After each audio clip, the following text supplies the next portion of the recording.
Hey boys. How Hey, are you? Brendan, how you doing?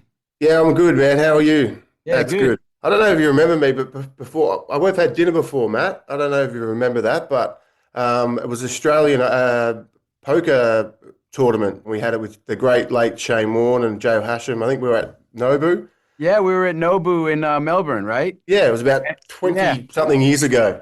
yeah, man, yeah. I always say this on my radio show, and no one believes me, so I just wanted to get that out so my Oh, I co-host Steve. remember it really well. It's also the only time I ever played poker with Joe Hashim, so I Oh, remember there you that. go. Yeah. He won it off 7-3 or something. But anyway, let's talk about the rip. Welcome to the Fifi, Fev and Nick show, boys. I've watched this show. It's an absolute ripper. It's gripping. Tell us about it. It's a, as you say, it's a kind of a classic or old-fashioned crime movie, but done obviously in a modern time and way. And it's about these police officers whose job is to go and capture like illegal caches of money, and then when they do, and we start off the story knowing that there's been a killing in the police department, that these officers, the whole department's kind of under investigation. So you know that there's like not everything is as it seems.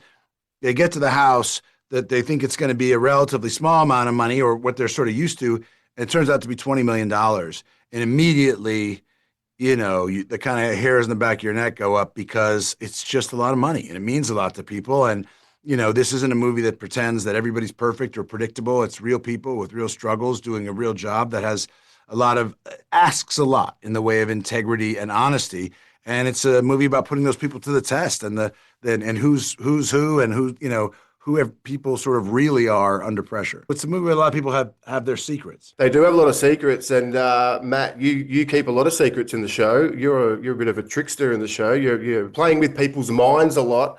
How do you boys go? Because you've played a few detective roles. How do you both go? Do you reckon you could be coppers? Well, we played cops before. This is a very specific unit, what these guys do. And so we went actually down to Miami and worked with the actual team, this actual tactical narcotics team. And they were very generous with their time.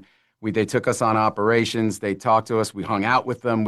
And that was a huge part. Like, it's really one of the really fun parts of this job is research, because just by saying, hey, I'm an actor and I want to try to portray you, you get this access to these incredible people who do stuff that like you'd never get a window into otherwise. And so that was a huge part for both of us, kind of informing how we played these characters. Well, you have a bit of a punch on in the garage late in the movie. Now, who would win in a fight? Because Ben, when you took your top off for no reason at the start of the show in the bathroom, geez, you're ripped up. It's a real Australian interview. Now I see how it is, man. There was a reason. I want people to see it.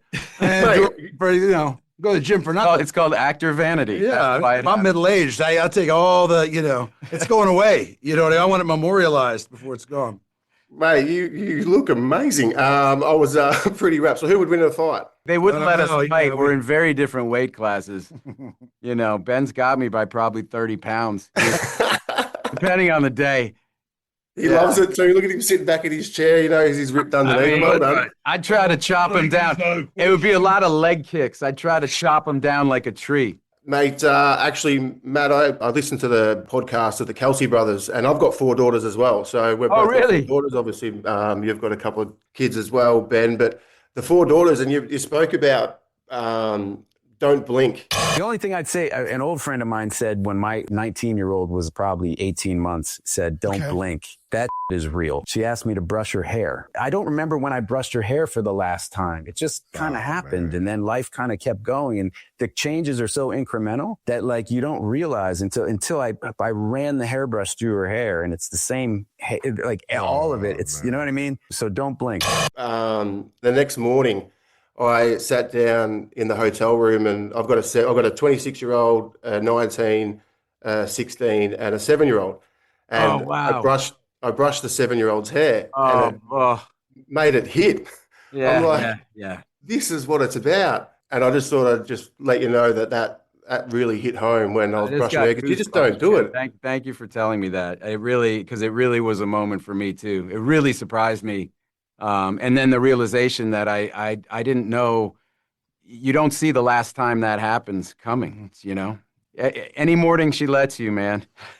Yeah, no, that's the thing. They've got to let you. Once they get older, they don't worry about you. Yeah. Hey, boys, thank you so much for joining the Fifi, Fev and Nick show. Matt Damon and Ben Affleck can see The Rip on Netflix now, and no doubt it'll be #1 in Australia. Brilliant film, boys, and this has been a pleasure. So, Thank you. Thank you very much. you. and thanks for keeping your top on. Stay on for a little bit longer. You might get lucky.